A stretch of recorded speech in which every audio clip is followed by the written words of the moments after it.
ആത്മനമസ്കാരം. ദേവീ മാഹാത്മ്യം മധ്യമചരിതം 2-ാം അധ്യായം. ദേവീ മാഹാത്മ്യത്തിൻ്റെ 3 ചരിതങ്ങളിൽ പ്രഥമ ചരിതത്തിൽ 1-ാം അധ്യായം മാത്രമേ ഉൾപ്പെടുന്നുള്ളൂ. മധ്യമചരിതത്തിൽ 2, 3, 4 ഈ 3 അധ്യായങ്ങളും മധ്യമചരിതത്തിൽ വരുന്നുണ്ട്. അപ്പോൾ ഇവിടെ ഇന്ന് നമ്മൾ അറിയുന്നത് മധ്യമചരിതത്തിലെ 2-ാം അധ്യായം, മഹിഷാസുര സൈന്യവധം. നിത്യയായ ആ ദേവി ദേവന്മാരുടെ കാര്യത്തിനായി, അതായത് ദേവന്മാരുടെ സംരക്ഷണത്തിനായി മറ്റൊരു രീതിയിൽ ആവിർഭവിച്ചതിനെ കുറിച്ചാണ് നമ്മൾ ഈ ഒരു അധ്യായത്തിൽ കാണാൻ പോകുന്നത്. ഋഷിരുവാച. ഇവിടെ സുമേധസ് മഹർഷി സുരത മഹാരാജാവിനും വൈശ്യനും ആ ചരിതം പറഞ്ഞു കൊടുക്കുകയാണ്. ശ്ലോകം 1. ദേവാസുരം അഭൂത് യുദ്ധം പൂർണ്ണം അബ്ദശതം പുരാ മഹിഷേ അസുരാണാം അധിപേ ദേവാനാം ച പുരന്തരേ. പുരാ പണ്ട്, സുമേധസ് മഹർഷി പറയുകയാണ്, പുരാ പണ്ട്, മഹിഷേ അസുരാണാം അധിപേ, അതായത് മഹിഷാസുരൻ അസുരന്മാർക്ക് അധിപനും ദേവാനാം ച പുരന്തരേ, പുരന്തരൻ അന്ന് ദേവന്മാരുടെ രാജാവായിട്ട് ദേവേന്ദ്രനായിട്ടിരിക്കുന്ന കാലം. അപ്പൊ പുരന്തരൻ ദേവേന്ദ്രനായിട്ട് ദേവന്മാരുടെ അധിപനായിട്ടും ഇരിക്കുന്ന ആ കാലത്ത് ദേവ അസുര, ദേവന്മാരും അസുരന്മാരും തമ്മിൽ അബ്ദശതം 100 വർഷം നീണ്ടു നിന്ന പൂർണ്ണം, അതായത് നിർത്താതെ ഇടതടവില്ലാതെ 100 വർഷം നീണ്ടു നിന്ന യുദ്ധം അഭൂത്, ഒരു യുദ്ധം ഉണ്ടായി എന്ന്. അപ്പൊ പണ്ട് ദേവന്മാരുടെ അധിപൻ പുരന്തരൻ എന്ന പുരന്തരനാണ് ദേവേന്ദ്രനായിട്ടിരിക്കുന്നത്. മഹിഷാസുരൻ അസുരന്മാരുടെ അധിപനും പുരന്തരൻ ദേവന്മാരുടെ അധിപനുമായിട്ട് ഇരിക്കുന്ന കാലം. ആ കാലത്ത് ദേവന്മാരും അസുരന്മാരും തമ്മിൽ 100 വർഷം ഇടതടവില്ലാതെ നീണ്ടുനിന്ന ഒരു യുദ്ധം ഉണ്ടായി. തത്ര അസുരൈഹി മഹാവീരൈഹി ദേവസൈന്യം പരാജിതം ജിത്വാച സകലാൻ ദേവാൻ ഇന്ദ്രാൻ അഭൂത് മഹിഷാസുരഃ. ദേവാൻ ഇന്ദ്രാൻ അഭൂത് മഹിഷാസുരഃ. തത്ര ആ യുദ്ധത്തിൽ മഹാവീരൈഹി അസുരൈഹി മഹാപരാക്രമികളായ അസുരന്മാർ ദേവസൈന്യം പരാജിതം ദേവന്മാരെ പരാജയപ്പെടുത്തി. മഹിഷാസുരഃ മഹിഷാസുരനാകട്ടെ സകലാൻ ദേവാൻ എല്ലാ ദേവന്മാരെയും ജിത്വാച ജയിച്ച് സ്വയം ഇന്ദ്രാൻ അഭൂത് ഇന്ദ്രനായിട്ട് തീരുകയും ചെയ്തു. അങ്ങനെ 100 വർഷം നീണ്ടു നിന്ന ആ യുദ്ധത്തിൽ മഹാശക്തിമാന്മാരായ അസുരന്മാർ ദേവന്മാരെ പരാജയപ്പെടുത്തി. അങ്ങനെ അസുരന്മാരുടെ അധിപനായ രാജാവായ മഹിഷാസുരൻ എല്ലാ ദേവന്മാരെയും പരാജയപ്പെടുത്തിക്കൊണ്ട് സ്വയം ദേവേന്ദ്രനായിട്ട് തീരുകയും ചെയ്തു. തതഃ പരാജിതാ ദേവാഃ പത്മയോനിം പ്രജാപതിം പുരസ്കൃത്യ ഗതാഃ തത്ര യത്ര ഈശ ഗരുഡധ്വജൗ. തതഃ അനന്തരം, അങ്ങനെ ആ യുദ്ധത്തിൽ പരാജയപ്പെട്ടപ്പോൾ പരാജിതാ ദേവഃ പരാജയപ്പെട്ട ദേവന്മാർ പത്മയോനി പത്മത്തിൽ ജനിച്ച പ്രജാപതി ആ ബ്രഹ്മദേവനെ പുരസ്കൃത്യ, അതായത് ബ്രഹ്മാവിനെ നേതാവാക്കി, ബ്രഹ്മാവിൻ്റെ നേതൃത്വത്തിൽ യത്ര എവിടെയാണോ ഈശൻ എന്നാൽ പരമശിവനും ഗരുഡധ്വജൗ മഹാവിഷ്ണുവും വാണരുളുന്നത് തത്ര ഗത ആ സ്ഥലത്തേക്ക് പോയി എന്ന്. അപ്പൊ പരാജയപ്പെട്ട ദേവന്മാർക്ക് ഇതിനൊരു പരിഹാരം സ്വയം കണ്ടെത്താൻ കഴിയില്ല എന്ന് മനസ്സിലാക്കിയപ്പോൾ അവരാദ്യം ബ്രഹ്മദേവനെ അഭയം പ്രാപിച്ചു. അപ്പോൾ ബ്രഹ്മാവിൻ്റെ നിർദ്ദേശപ്രകാരം ബ്രഹ്മദേവനെ മുൻനിർത്തിക്കൊണ്ട് നേതാവാക്കിക്കൊണ്ട് അവരെല്ലാവരും മഹാവിഷ്ണുവും മഹാദേവനും ഇരിക്കുന്ന സ്ഥലത്തേക്ക് പോയി ഒരു സഹായം ചോദിക്കാനായിട്ട്. അങ്ങനെ മഹാവിഷ്ണുവും മഹാദേവനെയും കാണാൻ പോയി എന്നർത്ഥം. യഥാവൃത്തം തയോഹോ തദ്വത് महिषासुरचेष्टितं त्रिदशाः കഥയാമാസുഹു ദേവ അഭിഭവ വിസ്തരം. ത്രിദശാഹ, അതായത് ദേവന്മാരെ ത്രിദശ എന്ന് വിളിക്കുന്നത് മൂന്നാമത്തെ ദശ മാത്രമുള്ളവർ എന്നർത്ഥം. അതായത് ദേവന്മാർക്ക് യൗവനം മാത്രമാണ് എപ്പോഴും ഉള്ളത്. ബാല്യവും കൗമാരവും വാർദ്ധക്യവും ഇല്ല. അവരെപ്പോഴും യൗവനപ്രായത്തിലാണ് ഉള്ളത്. അതാണ് മൂന്നാമത്തെ ദശ യൗവനം എന്ന്. ആ യൗവന പ്രായം മാത്രമുള്ളത് കൊണ്ട് ദേവന്മാരെ ത്രിദശ എന്ന് വിളിക്കുന്നു. അങ്ങനെ ആ ദേവന്മാർ മഹിഷാസുര ചേഷ്ടിതം, മഹിഷാസുരന്റെ പ്രവൃത്തികളെയും ദേവ അഭിഭവം, ദേവന്മാരുക്കേറ്റ പരാജയത്തെയും കുറിച്ച് വിസ്തരം, വളരെ വിസ്തരിച്ച് യഥാവൃത്തം, എന്തൊക്കെയാണോ അവിടെ നടന്നത് അതെല്ലാത്തിനെയും കുറിച്ച് തദ്വത്, അതേപോലെ തന്നെ തയോഹോ, അവർക്ക് രണ്ടുപേർക്കും, അതായത് മഹാവിഷ്ണുവിനോടും പരമശിവനോടും കഥയാമാസു പറഞ്ഞു കൊടുത്തു എന്ന്. അപ്പൊ ദേവന്മാർ ബ്രഹ്മാവിനെ മുൻനിർത്തിക്കൊണ്ട് അങ്ങനെ മഹാവിഷ്ണുവിന്റെയും മഹാദേവന്റെയും അടുത്തു ചെന്നു. എന്നിട്ട് 100 വർഷമായി നീണ്ടു നിൽക്കുന്ന ദേവാസുര യുദ്ധത്തിൽ ദേവന്മാർക്കുണ്ടായ പരാജയം, മഹിഷാസുരന്റെ പ്രവർത്തികളെ കുറിച്ചൊക്കെ വളരെ വിസ്തരിച്ച് എന്തൊക്കെയാണോ അവിടെ നടന്നത് അത് അതുപോലെ തന്നെ ഈ മഹാവിഷ്ണുവിനോടും പരമശിവനോടും പറഞ്ഞു കൊടുത്തു. സൂര്യ, ഇന്ദ്ര, അഗ്നി, അനില, ഇന്ദൂനാം, യമസ്യ വരുണസ്യ ച അന്യ യേഷാം ച അധികാരാൻ സഹ സ്വയം ഏവ അധിതിഷ്ഠതി. സൂര്യേന്ദ്രാഗ്നി അനില ഇന്ദൂനാം, അതായത് സൂര്യൻ, ഇന്ദ്രൻ, അഗ്നി, അനില എന്ന് വെച്ചാൽ വായു, ഇന്ദൂനാം ചന്ദ്രൻ, യമസ്യ വരുണസ്യ ച, അതായത് യമൻ, വരുണൻ, അന്യ ഏഷാം, ഇനി മറ്റെല്ലാ ദേവന്മാരുടെയും ച അധികാരാൻ, അധികാരങ്ങളെ, സഹ, ആ മഹിഷാസുരൻ, സ്വയമേവ അധിഷ്ഠതി, സ്വയം ഏറ്റെടുത്തിരിക്കുകയാണ് എന്ന്. അപ്പൊ ദേവന്മാർ അവരോട് പറഞ്ഞതാണ് സൂര്യൻ, ഇന്ദ്രൻ, അഗ്നി, വായു, ചന്ദ്രൻ, യമൻ, വരുണൻ, ഇനി മറ്റെല്ലാ ദേവന്മാരുടെയും അധികാരങ്ങളെ ആ മഹിഷാസുരൻ, അവരെയൊക്കെ അവരുടെ സ്ഥാനങ്ങളിൽ നിന്നും പുറത്താക്കിയിട്ട് മഹിഷാസുരൻ സ്വയം അവരുടെ അധികാരങ്ങളെ ഏറ്റെടുത്തിരിക്കുകയാണ്.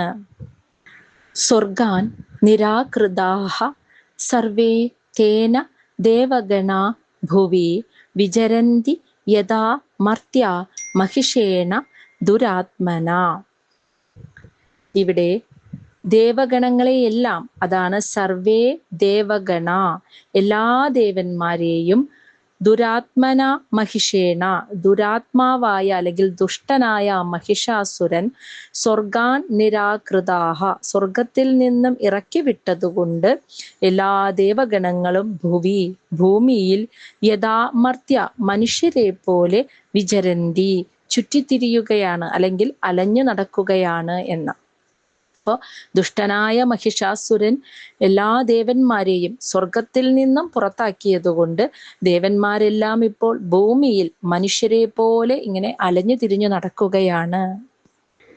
ഏതത് വഹ കഥിതം സർവം അമര അരി വിചേഷ്ടിതം ശരണം ച പ്രപന്നാഹ സ്മഹ വദഹ തസ്യ വിചിന്ത്യതാം.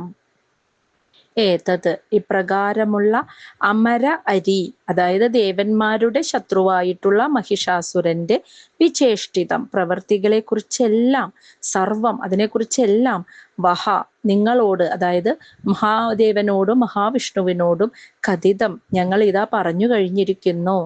ശരണം ച പ്രപന്നാഹ സ്മ, ഞങ്ങളെല്ലാവരും അവിടുത്തെ ശരണമടയുകയാണ്. വദഹ തസ്യ വിചിന്ത്യതാം, അവനെ, ആ മഹിഷാസുരനെ എങ്ങനെ വധിക്കണമെന്ന് നിങ്ങൾ ഇനി ചിന്തിച്ചാലും, വിചിന്ത്യതാം എന്ന് വെച്ചാൽ ചിന്തിച്ചാലും എന്ന്. അപ്പൊ ദേവന്മാർ പറയാണ്, മഹിഷാസുരന്റെ ദുഷ്പ്രവൃത്തികളെ കുറിച്ചൊക്കെ ഞങ്ങൾ ഇവിടെ പറഞ്ഞു കഴിഞ്ഞു. ഞങ്ങൾ നിസ്സഹായരാണ്, ഞങ്ങൾക്കിനി ഒരു രക്ഷയുമില്ല. അപ്പൊ ഞങ്ങൾ മഹാദേവനെയും മഹാവിഷ്ണുവിനെയും ശരണം പ്രാപിച്ചിരിക്കുകയാണ്. എങ്ങനെയെങ്കിലും ആ മഹിഷാസുരനെ വധിക്കാനുള്ള വഴി നിങ്ങൾ രണ്ടുപേരും, ദേവന്മാരായ ത്രിമൂർത്തികളിൽ നിങ്ങൾ രണ്ടുപേരും എത്രയും പെട്ടെന്ന് ആലോചിച്ചാലും ചിന്തിച്ചാലും എന്ന് ദേവന്മാർ സഹായം അഭ്യർത്ഥിച്ചു. ഇത്തം നിശമ്യ ദേവാനാം വചാംസി മധുസൂദനഃ ചകാര കോപം ശംഭുഹു ച ശംഭുശ്ച ഭ്രുകുടി കുടില ആനനോ. ഇത്തം ഇപ്രകാരം ദേവാനാം വചാംസി ദേവന്മാരുടെ ഇപ്രകാരമുള്ള വാക്കുകൾ നിശമ്യ കേട്ടിട്ട് മധുസൂദനഃ മഹാവിഷ്ണുവും ശംഭുഹു ച മഹാദേവനും പരമശിവനും ചകാര കോപം വളരെ കോപിഷ്ഠരായി. ഭ്രുകുടി അതായത് പുരികക്കൊടികൾ വളഞ്ഞു. കോപത്താൽ വളഞ്ഞ പുരികക്കൊടികളാൽ കുടില ആനനൗ അവരുടെ മുഖങ്ങൾ ഭയങ്കരമായി മാറിയെന്ന്. അതായത് ആ കോപം കൊണ്ട് പുരികക്കൊടിയൊക്കെ വളഞ്ഞപ്പോൾ ആ മുഖം ആ ശാന്തഭാവം മാറിയിട്ട് ഭയങ്കരമായ മുഖമായി മാറിയെന്ന് മഹാവിഷ്ണുവിൻ്റെയും മഹാദേവന്റെയും. ഇപ്രകാരം ദേവന്മാർ സഹായം ചോദിക്കുന്നത് കണ്ടപ്പോൾ അത് കേട്ടപ്പോൾ കോപം കൊണ്ട് ജ്വലിച്ച് മഹാദേവന്റെയും മഹാവിഷ്ണുവിന്റെയും പുരികക്കൊടികളൊക്കെ വളഞ്ഞ് ഭയങ്കരമായ മുഖങ്ങളായി അവരുടെ മാറി. തതഃ അതികോപപൂർണസ്യ ചക്രിണഃ വദനാത് തതഃ നിശ്ചക്രാമ മഹാതേജോ ബ്രഹ്മണഃ ശങ്കരസ്യ ച.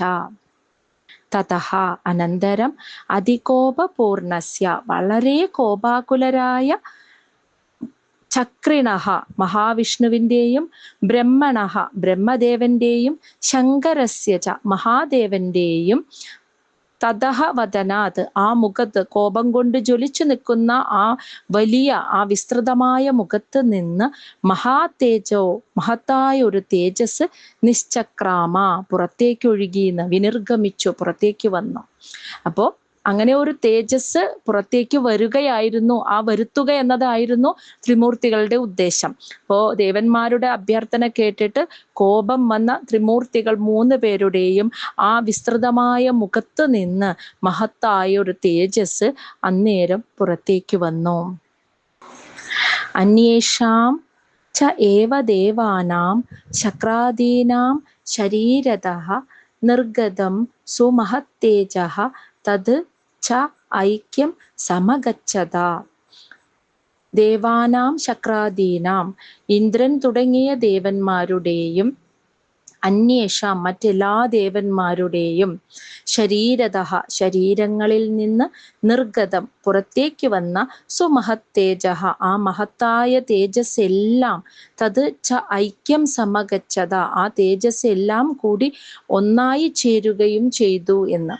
അപ്പോൾ ത്രിമൂർത്തികളുടെ മുഖത്ത് നിന്ന് മാത്രമല്ല ഈ മഹത് തേജസ് പുറത്തേക്ക് വന്നത്. അന്നത്തെ ഇന്ദ്രൻ ശരിക്കും പുരന്ദരനായിരുന്നു. അപ്പൊ പുരന്ദരൻ അതുപോലെ മറ്റെല്ലാ ദേവന്മാരും ഉണ്ടായിരുന്നു. അപ്പൊ ഈ ദേവന്മാരുടെ ഒക്കെ ശരീരങ്ങളിൽ നിന്നും ഒരു മഹത്തായ പ്രഭ ഒരു തേജസ് പുറത്തേക്ക് ഒഴുകി വന്നു. ആ തേജസ് എല്ലാം കൂടി ഒന്നായി ചേരുകയും ചെയ്തു. അതീവ തേജസഃ കുടം ജ്വലന്തം ഇവ പർവ്വതം ദദൃശുഹു തേ സുരാഹ തത്ര ജ്വാലാ വ്യാപ്ത ദിഗന്ധരം. തത്ര അപ്പോൾ അവിടെ ത്രിമൂർത്തികളുടെയും മറ്റെല്ലാ ദേവന്മാരുടെയും ശരീരത്തിൽ നിന്നും നിർഗമിച്ച ആ തേജസ് എല്ലാം കൂടി ഒന്നായി ചേർന്നപ്പോൾ തത്ര അവിടെ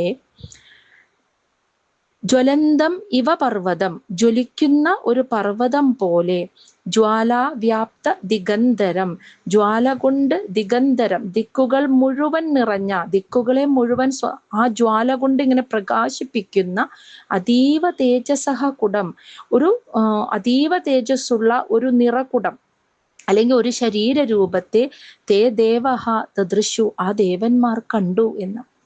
അപ്പോൾ എല്ലാ തേജസ്സും ഒന്നായി ചേർന്ന് കഴിഞ്ഞപ്പോൾ അവിടെ പിന്നീട് ദേവന്മാർ കാണുന്നത് ഒരു ജ്വലിക്കുന്ന ഒരു പർവ്വതം പോലെ സ്വന്തം ജ്വാല കൊണ്ട് ആ പ്രകാശം കൊണ്ട് ദിക്കുകളെയൊക്കെ ഇങ്ങനെ ജ്വലിപ്പിച്ച് പ്രകാശിപ്പിച്ച് നിൽക്കുന്ന ഒരു തേജസ്സിന്റെ കുടം. അതാണ് തേജപുഞ്ചം എന്ന് പറയുന്ന ഒരു തേജസ്സിന്റെ നിറകുടം ഒരു ശരീര രൂപത്തിൽ ആ തേജസ് ഇങ്ങനെ ആയി നിൽക്കുന്നത് ദേവന്മാർ കണ്ടു.